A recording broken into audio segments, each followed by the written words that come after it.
नमस्कार, मैं doctor Sonika Sharma, medical officer ISM PSC Mahanpur, block Bisoli, district Kathua.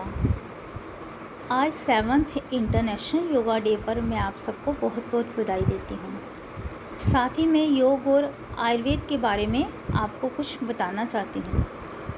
सबसे पहले आयुर्वेद क्या है? आयुर्वेद आयु के ज्ञान का भंडार है। आयु क्या है? शरीर, मन, इंद्रिय और आत्मा के संयोग को ही आयु कहते हैं और इस आयु से संबंधित समस्त ज्ञान को आयुर्वेद कहते हैं। आयुर्वेद के 2 सिद्धांत माने गए हैं। फर्स्ट है स्वस्थस्य स्वास्थ्य रक्षणम आतुरस्य विकार प्रशमनम। मतलब कि पहला सिद्धांत ये है कि स्वस्थ व्यक्ति के स्वास्थ्य की रक्षा करना।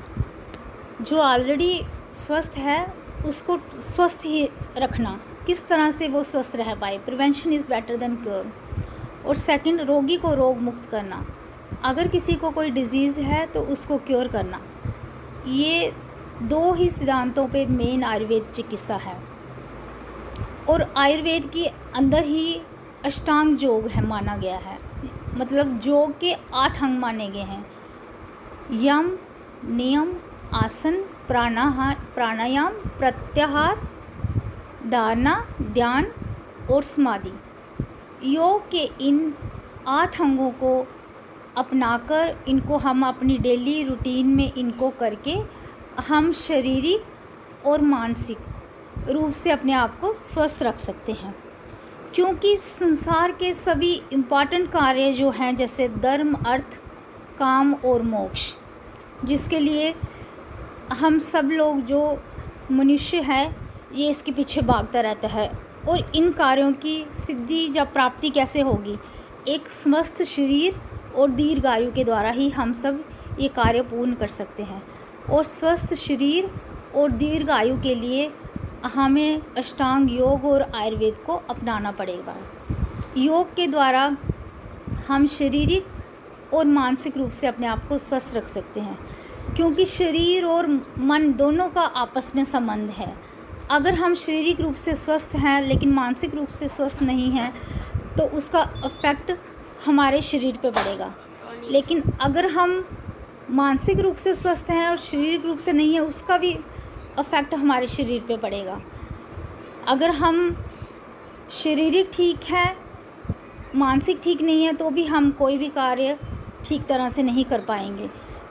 हमारी आजकल की डेली रूटीन में देखा जाए तो शारीरिक के साथ साथ मानसिक बहुत ज़्यादा प्रॉब्लम्स हो रही हैं। नींद नहीं आना, स्ट्रेसफुल लाइफ, हर समय थकान, चिड़चिड़ापन, ये सब डेली रूटीन में देखा गया है।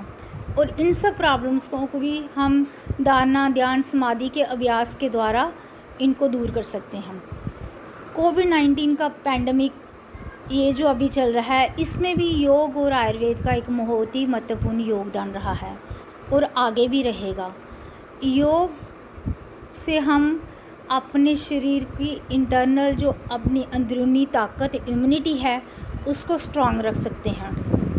अपनी इम्यूनिटी स्ट्रांग होने के कारण हम किसी भी प्रॉब्लम से लड़ सकते हैं, किसी भी प्रॉब्लम को दूर रख सकते हैं। इसीलिए आज योगा डे के अवसर पर मैं आप सबसे ये रिक्वेस्ट करना चाहती हूँ कि जो हमारे साथी हमारे डॉक्टर्स, चाहे आयुर्वेदिक हैं, एलोपैथिक हैं, पैरामेडिकल्स हैं, आप सभी योग और आयुर्वेद को अपनी लाइफ में अपनाएं। हमारे बहुत